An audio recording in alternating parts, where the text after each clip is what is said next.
Welcome to part 2 of our fan conversion series. Now if you missed part 1 where we introduced our new fan Bessie, go to the channel, give it a watch and hit subscribe.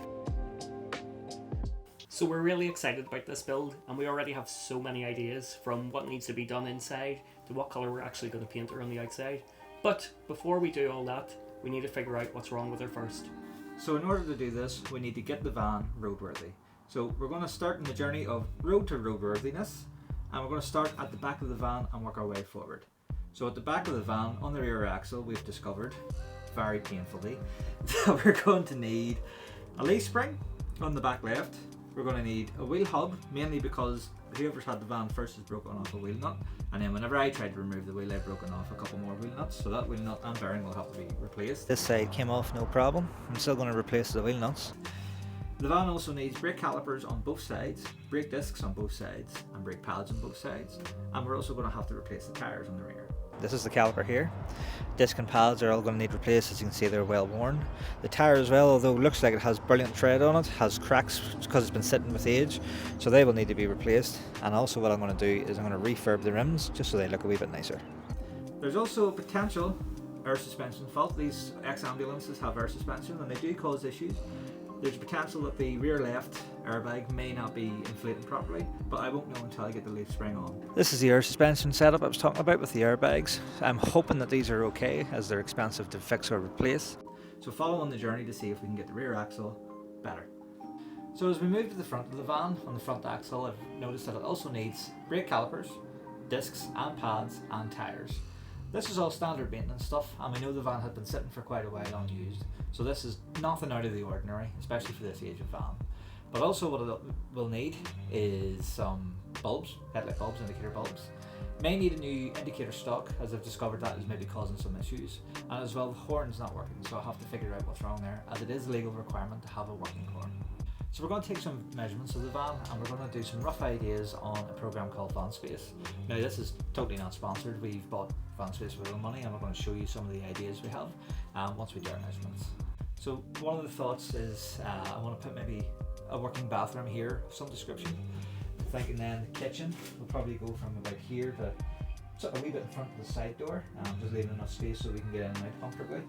And if we look at the back of the van, we're going to try and do a fixed bed, because one of the major things we don't like about the caravan is having to either keep it as what are smaller than single beds or make up the bed every night. So I want to have a good decent sized fixed bed. So one of the things we really want to do, provided we can get the parts in order to do it, is we want to turn the double bench seat into a single seat that swivels. We're only going to do this for the passenger side, because if we do the full-size bathroom idea that I have, the driver's side will be blocked off anyway. Doing this will also give us the ability to move from the cab into the living area, so for wild camping we won't have to open the side door, and also give us the extra security. If we need to get away in a hurry, we can just jump into the driver's seat and get away. So these back windows we're most likely going to keep, because they're already blacked out and this is where the bed's going to be, so it makes most sense. Plus we want to try and keep as much space this way as possible to try and maximise the length, or the width, sorry. This window I might replace, because the kitchen's going to sort of go here. Try and replace this with a window, moulded window with a slide, like so you can slide it open. These windows here will probably be most likely blacked out or covered over, because where the bathroom is sort of going to go. There may be a bit of space here, won't know until we sort of start doing it, for an extra kitchen unit. It really depends how far out the bed's going to go and how far out the bathroom's going to go as to what the space is going to be like. That window there, this window here most likely will be blacked out and covered over, because again the bathroom, we don't really want anybody looking in at us when we're having a shower, unless you're into that type of thing. The lockers, now I have an idea about the lockers, because I want to keep the lockers as best I can, because one, they're built, two, they're really good sizes, and three, because of the curvature of the roof, I will most likely struggle. My joinery is okay, but that's getting that angle is going to be a wee bit difficult. So what I'm thinking is, because we want to put the bathroom on this side and the kitchen on this side, is see if we can swap the lockers round. So the big locker on this side and the wee locker on this side. The wee locker will most likely go sort of here in the gap between the bedroom and the bathroom, and that'll be a good wee storage if there's a wee countertop here as well. And then the big locker will go right to the very back, double up as sort of like, I'm thinking sort of pantry and maybe like overhead wardrobe storage sort of thing for the bedroom. And then what I'll do, if it does end up being over the bed and we have our pillows sort of this direction, is I might like put like reading lights in, like USBs, things like that there. That's sort of the idea of what I have in my head. Whether it works out or not, I don't know. It's all subject to change. First thing probably will be that floor. Once that comes out, we'll probably masking tape a layout. Once we have it on VANSPACE, a rough layout, I'll measure out and see what it looks like, because the biggest thing we want to avoid is the corridor effect.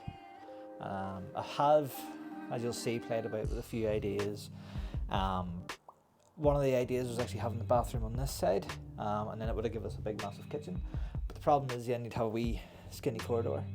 And okay, that might be fine for the likes of Tony, but for me, I'd be walking down the van like this, which probably won't be great. So the other idea I have in my head is to keep the bathroom that side, the kitchen this side, and then what it'll do is it'll open up sort of like an L shape. It's not going to be a massive space, but what that'll also allow is a wee bit of space for Rosie, because we need to make sure Rosie has a little bit of space to be able to walk up and down. And I think just having that, well, maybe not necessarily L shape, be more Z shaped as you come in the door and go this sort of direction. And then maybe underneath the bed we'll have a wee sort of, what would you call it, den for Rosie. So I'm trying to figure out whether to do double bed or king size bed. Now at home we have a super king bed, and that's because I try to get away from Tony as much as possible. But really it's because I'm quite big and I like to sort of have a bit of comfort. So I don't think a double bed is going to work, and the main reason for that is I'm about 6 foot tall, which works out roughly about 180 centimetres. But the van's only widthwise about 176 at the max. That's not including the plastic, so about 172 with the plastic on and insulation on. So that means I may have to assume the fetal position, or the big or small spoon position. So the width then, we need to compensate for that. Now I have a few ideas floating in my head. The mattress I have in my head is going to have to be some sort of foam mattress, and the reason being is we want to push it to the back doors as much as possible in order to gain the width of a Super King. So if I take the measurement from essentially the back door, and I come to about, that is about 5 centimeters longer, so if I come to about 155, or 5 centimeters shorter I should say, so 155, which gives us 150 for actual measurement, it brings us right to this window for the bed, and that's widthwise. But that still leaves ample enough space for kitchen. We're still miles away from the bathroom, and as I say, if I do that Z shape, it shouldn't give us that corridor effect, because this is all below down anyway. What we can do then with the kitchen is coming from essentially right to the bed, is we can come almost halfway into the opening of the door for the main kitchen part. My thinking is keep the oven at the door, so that whenever Tony's cooking, we can open the door and use that as natural ventilation. But also there is this skylight above us, which we are going to keep for the time being. If it works out and we can upgrade it to the likes of a max air fan, definitely will. But for the time being, it's just a skylight that opens. But again, that keeps the ventilation pretty good in this sort of area. And then, as I say, if I can fit a wee bit of countertop space here and extra storage, we will do that. The van, as we're standing in it right now with the sun shining, is roasting hot. So it really is warm, which is a good sign. But we need to strip all the plastic out to make sure it's well insulated. But we might try and keep it, more of it than we thought we were going to keep. A couple of reasons being the plastic's pretty light. It's all moulded to fit the van pretty well.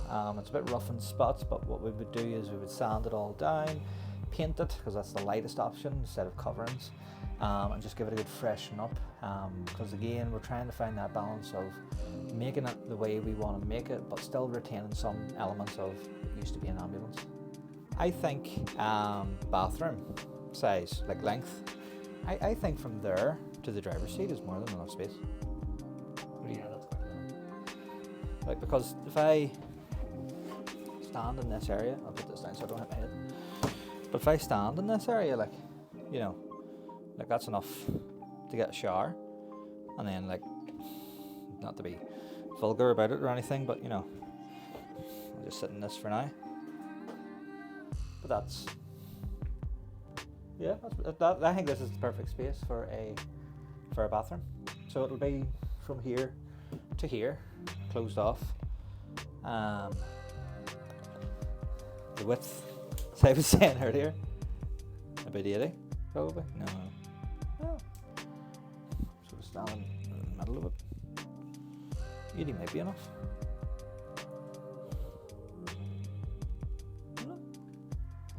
Give it a go and see. Just how much do you want to spread, like, you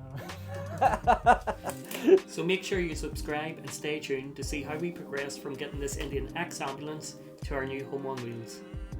Since the making of this video, we've actually been really lucky and we've been able to join the VANSPACE partnership program. So if you're planning to do a conversion like what we're doing and want to get an idea of layout and spaces, follow the link in the description to VANSPACE and give the program a try.